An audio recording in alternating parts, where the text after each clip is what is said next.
to another Axel 72 video, and in today's video I'm back with another interview. I'm here with Hughie Wilson. Hughie, on your birthday, mate, I appreciate you doing this. How are we feeling?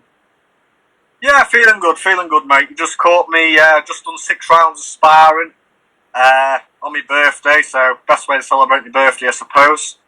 So yeah, straight from sparring, straight to an interview. So yeah, happy days, going good. Been a busy man, been difficult to catch you, but like I say, I appreciate you doing this, man.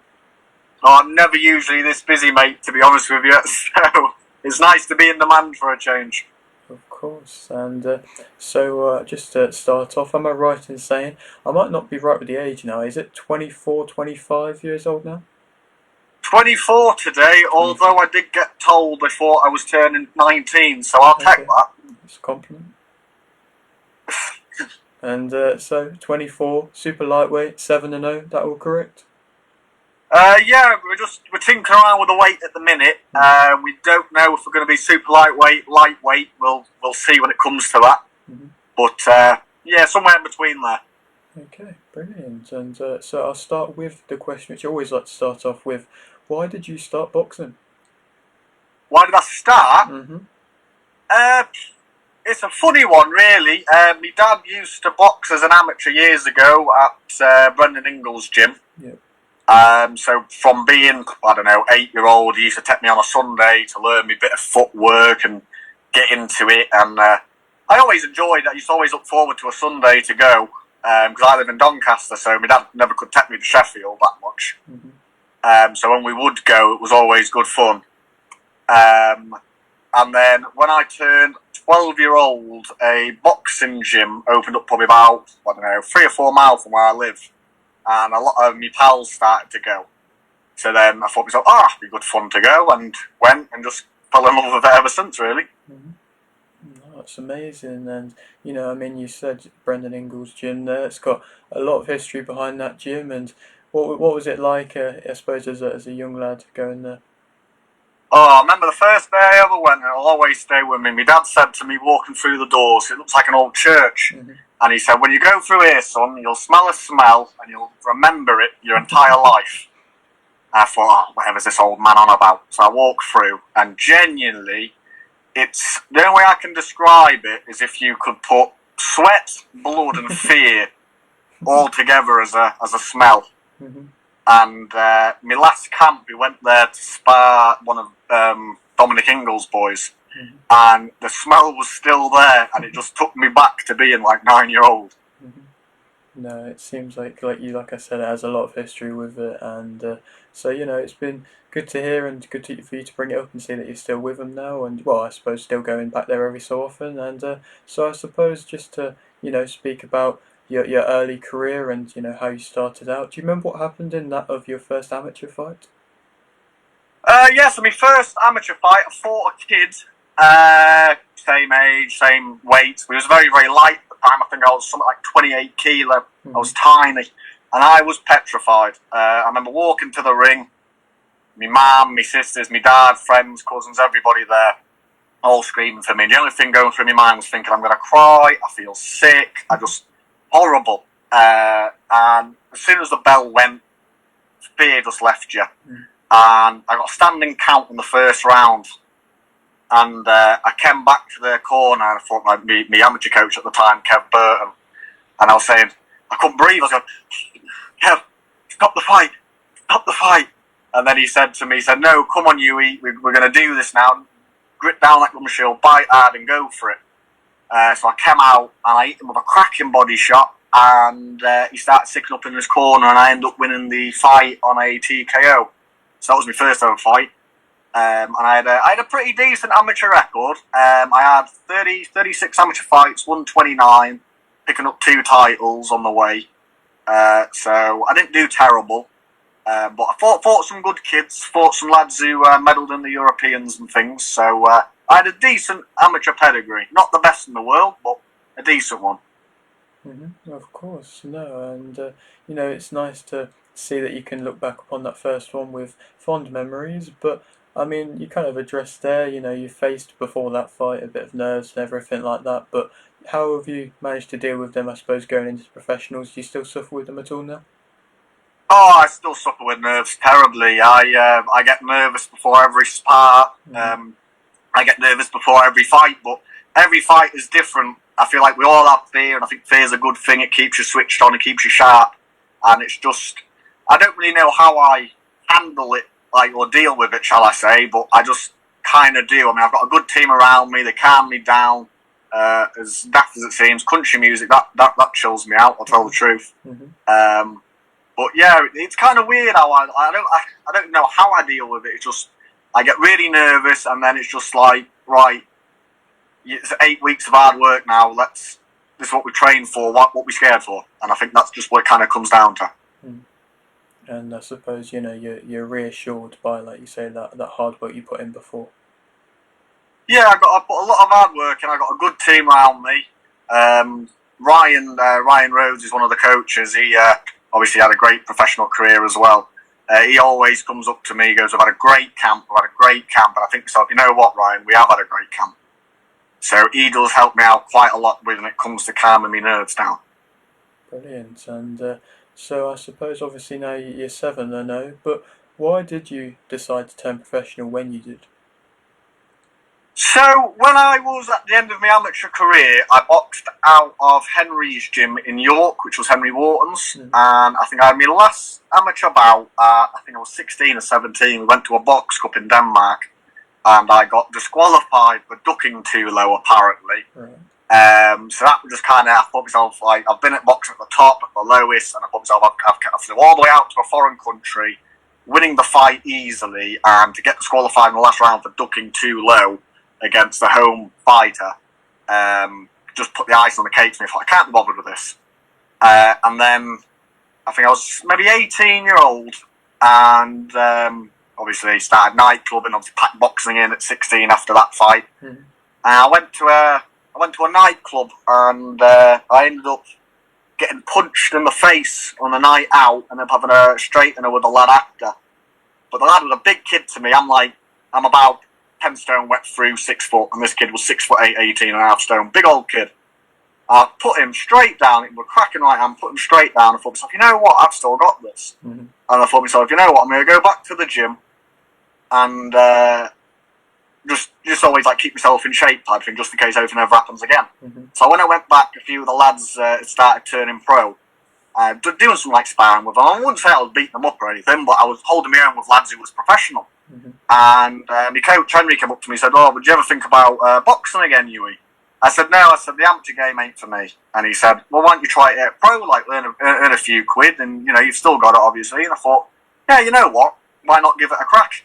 So that's just how it came across. No, it's a very interesting story from what it sounds, and I suppose touching upon there, how you did kind of pack it in for a little bit, and you chose other things like there was stuff like going out and stuff like that.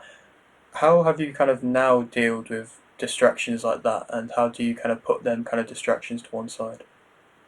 Oh, it's all down to me coach, Steve Nettleship. He is constantly harassing me, texting me, ringing me, making sure I'm eating right, making sure I'm not going out. And my girlfriend, she sacrifices a lot, like she wants to go out and things, but it's just one of them, to capture greatness, you've got to make these sacrifices. And I do hope, touch wood, I've got no wood in the car, but I'll touch my head, that it all pays off and it's all for a good reason.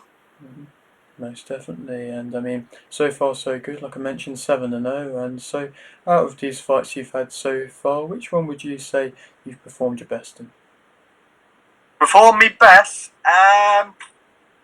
I'd probably say my 6th one. I fought a good kid from Mexico. I can't remember, Christian something. I think he had a winning record. Obviously lost a few. I think we started to go on the road. But boxed really well. I think I only got hit maybe twice clean in the fight. And last round I started to probably sit on my punches, and I put him down in the final 5 seconds. I never had enough time to finish him. But he came up to me afterwards and said, "Oh, if this was a 6th rounder, mate," he said, "I don't think I'd have seen it out." So I think that was my best performance. That's when I started to probably sit down on my punches and realise that I'm not a big puncher, but I can hurt people as it goes on. I believe I can. That made me believe that I can start breaking people down. Most definitely. And I suppose throughout boxing in general, obviously the feelings, we talked about nerves and stuff like that, but what would you say is that of the most enjoyable part of boxing? The most enjoyable part of boxing for me is the friends I think that you meet along the way. Hmm. To be fair, so even as an amateur I remember as an amateur I used to box. I used to box out of Doncaster, Hmm. but every show just seemed to be in Sheffield, and I used to go and there was always like 3 or 4 lads who I knew who was always on the same cards as each other, and just used to make really good friends of each other. Like going back, this is such a strange and interesting story. There was a kid from the amateur days called Kane Salvin, who's a pro now. You've probably heard of him or interviewed him before. Hmm. And always the same weight as an amateur, but never ever fought. I think he had like nearly 100 fights. I had like nearly 40. I mean, never ever boxed each other. Always entered the nationals same weight, but whether he'd get beat or I'd get beat, just never seemed to meet each other.